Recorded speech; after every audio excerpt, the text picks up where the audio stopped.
All right, guys, allow me to introduce myself to those of you who are new. My name is Bryce Newberger. I'm the youth director here.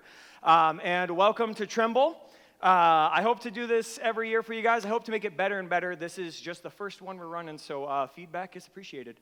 But that being said, guys, it's a Thursday. As you've probably noticed, we typically run our events on Wednesday. So if you guys are first-timers here, please check us out next week. We do pretty much the same thing. Like, honestly, it's not too much different. There's a lot less snacks and a lot less candy. There's a little less snacks. We have a homework room. If you bring your homework, you can work on it here, and we get you snacks. So yeah, and we're here to serve you.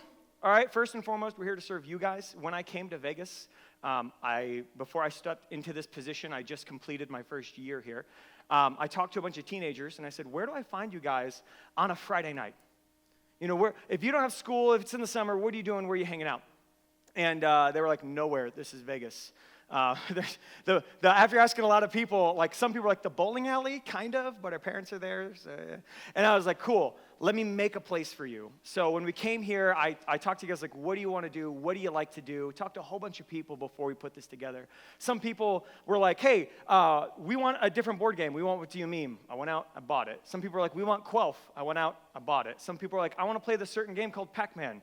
It took a few weeks, but we played it. So we had the homework room. Someone was like, hey, we should get some Sprite in there. The next week, there was Sprite in there. So this place is here for you guys. It's here to serve you. That's why we exist.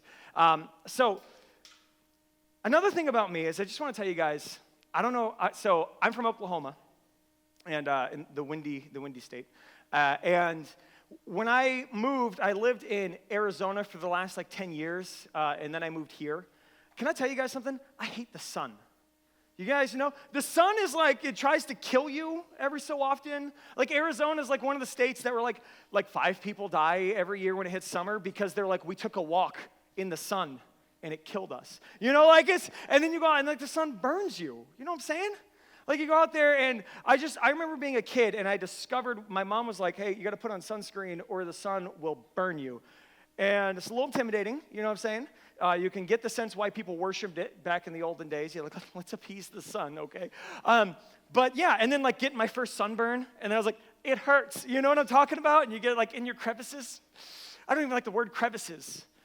Just saying. But then when you think about sunburns, it just makes it all the worse. I like artificial light, right? Okay, I was a computer nerd growing up. I loved, I would come home from school, I'd get on MS Paint. Before they removed that from things. And then that was me as a little boy and just hours on paint. And then eventually I found Photoshop. And so I just love being on the computer, love doing computer art, just love being in artificial lights. But every once in a while, can I tell you guys something?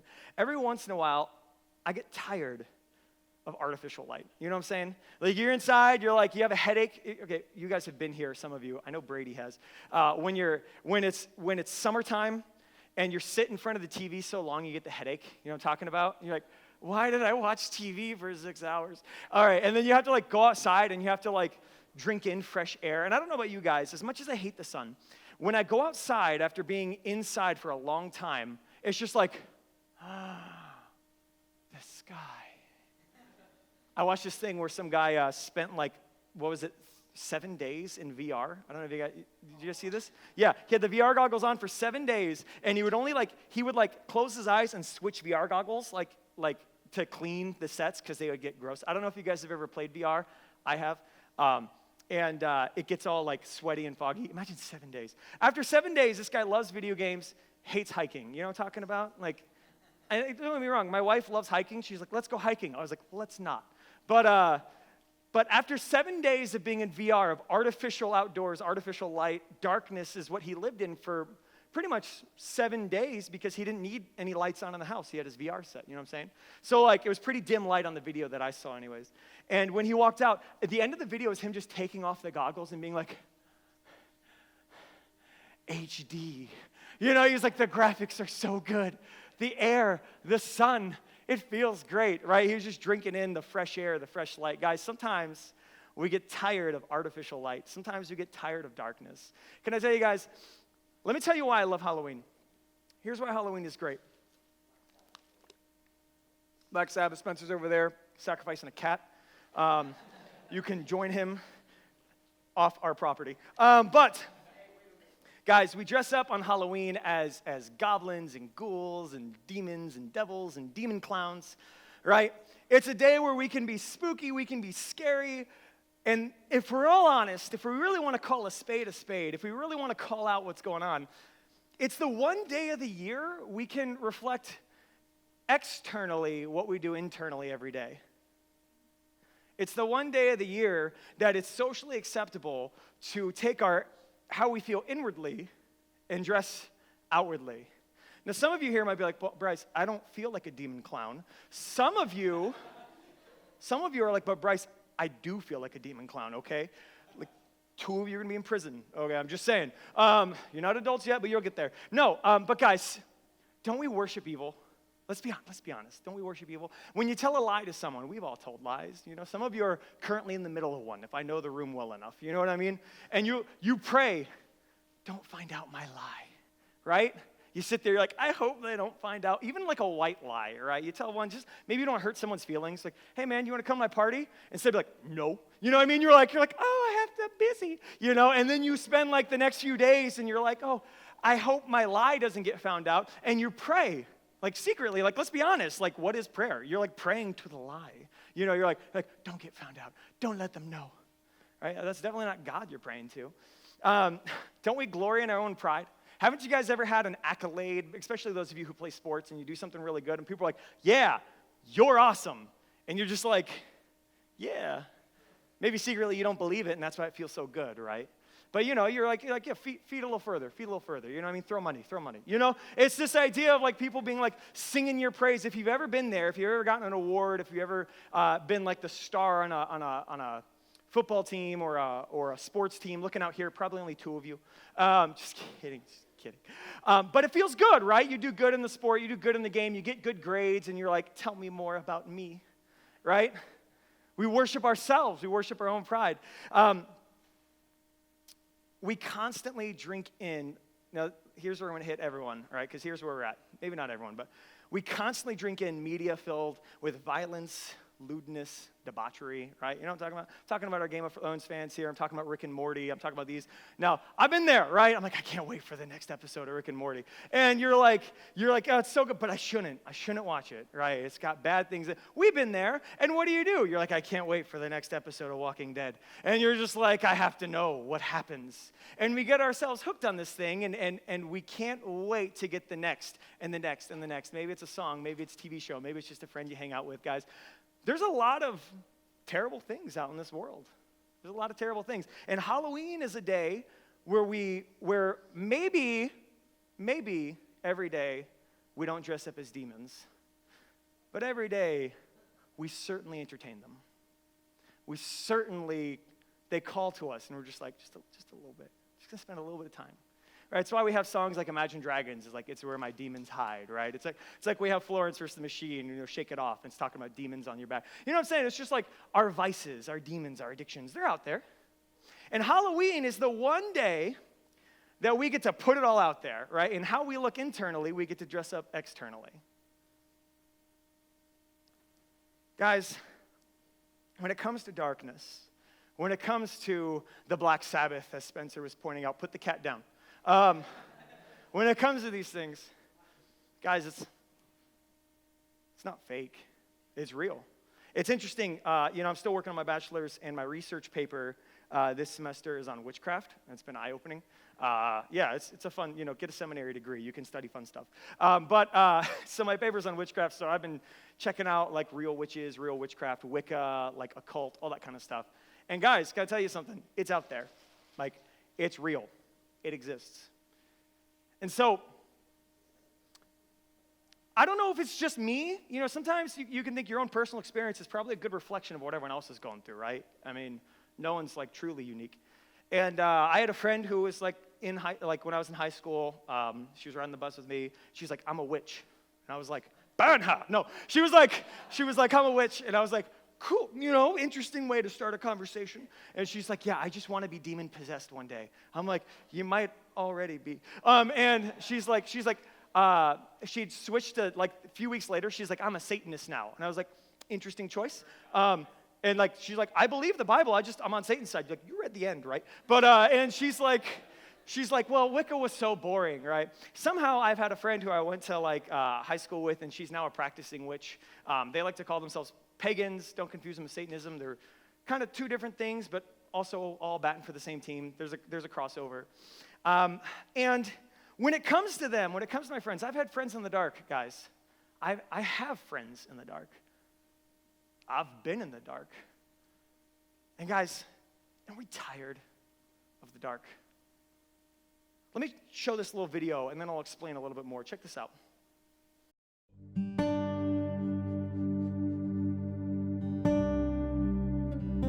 We've just come from the village of Imperi. It was amazing.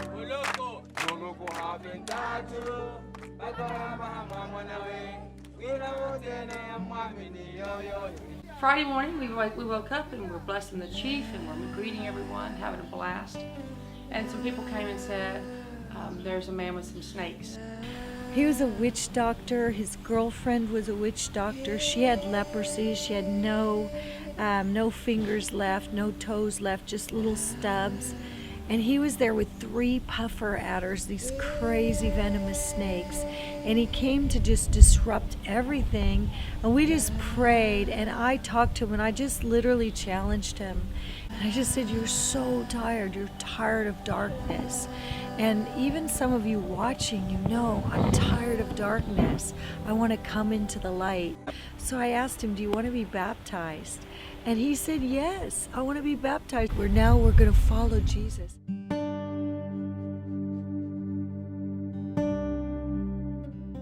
So we had an encounter with a real witch doctor there.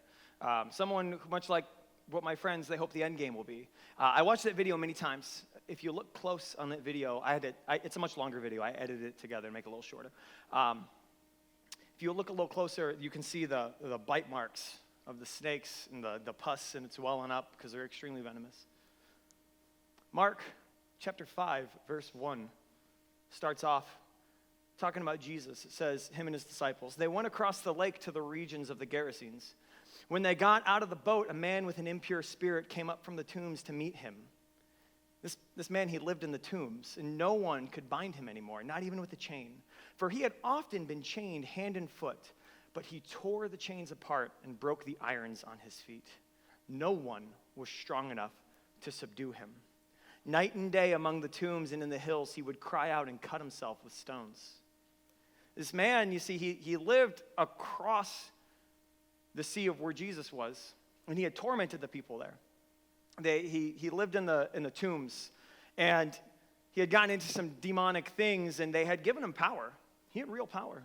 The whole town had banded together, and they wrapped this man in irons and chains, and he snapped them, and he broke the chains. And no one could stand up to this man. No one was strong enough. When he saw Jesus from a distance, he ran and fell on his knees in front of him. He shouted at the top of his voice, "What do you want from me, Jesus, Son of the Most High God? In God's name, don't torture me." For Jesus had said to him, "Come out of this man, you impure spirit." Then Jesus asked him, "What is your name?" He said, "My name is Legion, for we are many." And he begged Jesus again and again not to send them out of the area. A large herd of pigs was feeding on the nearby hillside. The demons begged Jesus, "Send us among the pigs, allow us to go into them." He gave them permission, and the impure spirits came out and went into the pigs. The herd, about 2,000 in number, rushed down the steep bank into the lake and were drowned. Guys, what's interesting about Halloween, like I said, is it's a day that we can look out and see what's going on. It's a day we can walk around. You go to Walmart on Halloween, you're into some ghosts, you're into some demons, you're gonna see some messed up stuff, and we're like, yay, like Halloween, it's fun. But the thing is,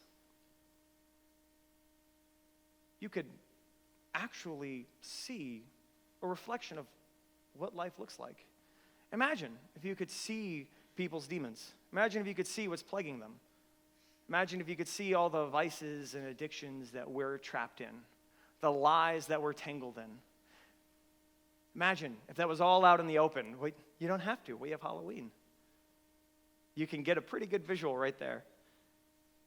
Guys, if you've ever been caught in a lie, if you've ever been in the middle of a lie, if you've ever been in the middle of something wrong, something you shouldn't be, if you've ever been a slave to addiction, and let's be honest, I know many of us in here are, aren't you tired? Aren't you tired? Aren't you tired of doing the same thing that you wish you didn't do, and you do it again? Aren't you tired of losing your friends because you can't control yourself? Aren't you tired of getting yourself trapped in a lie, and you're like, I wish I didn't say that. Now I gotta walk this thing for a while, or worse, it gets called out, and everyone calls you a liar. You've ruined your name. Aren't you tired? Guys, we have darkness on this day. It's a day of darkness. But there's warmth in the light. That's what I want to tell you guys tonight. That's the one thing I want you to know, is that there's warmth in the light, and the light sets you free. There's freedom in the light. The story of Legion, this man, right, this wicked evildoer, cut himself with stones, screamed. People were just trying to go bury a loved one, and he's messing up the funeral. He's harassing people. He's harming them. This guy was a menace to his society. No one liked this man. And then here comes Jesus, and he takes all the man's power away. This man thought he had power. He thought no one could stop him. He thought he had tapped into some sort of super strength, and Jesus took it all away from him with but a word. What happened to this man? Wouldn't the town have torn him apart? Wouldn't the town have said, now we got you? Where are your demons now? But Mark chapter 5, verse 18 says, as Jesus was getting into the boat, you see, when first thing happens, this man meets Jesus, and Jesus shuts him down, gets rid of the demons, and then he goes to preach into the town, and everyone's like, oh, hold on a sec, you just commanded demons, so you must be a demon. And so they're like, we don't want to talk to you. And so they push Jesus away, and Jesus like, okay. So as Jesus is getting into the boat, the man who had been demon-possessed begged to go with him. He said, let me go with you. Let me be one of your disciples. And Jesus didn't let him. But he said, go home to your own people and tell them how much the Lord has done for you and how he has mercy on you. So the man went away and began to tell in the Decapolis, that's where people talked, how much Jesus had done for him. And all the people were amazed. As I invite the band up one more time, one more song. As they get ready, guys, we call this place the Commission. It's what we call our weekly event. It's after something in the Bible called the Great Commission, where Jesus said, go and spread my news. Make disciples of the nations. Teach them what I taught you. Guys, when we encounter Jesus, as this man did, Legion, he sets us free. And when he sets us free, we beg to follow him. And he says, not yet. Can't come to heaven yet. He says, first, go tell people what I've done for you. Tell them of my mercy. Tell them the good news. So guys, the commission, we're here to spread the light. It's dark out there. It's dark every day. Just Halloween is different because we get to see what it looks like. But it's dark out there. And the commission, we're here to spread the light. We're here to serve you. Jesus said the greatest among you will be a servant. So we're here to serve you. We're here for whatever you need. You want a game? Tell me. You want a snack? Tell me. There's something you want to do? Tell me. Some people want some bigger events, and they're like, hey, we'd really like to go do this thing. I'm working on it. Okay, we're here to serve you. I want to know what you want to do because I want to give it to you. I want to give you a place in Vegas that is yours, where you belong. But we're also here to spread the light. So when you come here, you're going to hear some light. You're going to get some light. And for those of you who want to know how to spread the light, we're here to tell you. We're here to teach you. We'll help you spread that light. But if you're not ready, you don't want that, then just come enjoy. Just enjoy. Just enjoy what we have. Play the games. Eat the snacks. Get the Switch. If there's a new game out, tell me. If there's something going on, something you want to do here, tell me. If you have a need, tell me. We're here for you. All of us. But guys, I'll end with this. We are stronger than the dark. There's darkness out there. Here we have the light. We're stronger than the light. The verse at the end of that video said, John 1:1-5. In the beginning was the Word, and the Word was with God, and the Word was God, and he was God in the beginning. All things were created through him, and apart from him, not one thing was created that has been created. In him was life, and that life was the light of men. The light shines in the darkness, and the darkness can never extinguish it. Guys, as we get ready to sing one more time, go ahead and stand up. Step as forward as you can, guys, and please join us in this one revelation I want you guys to understand tonight is that Jesus makes the darkness tremble. Let's sing.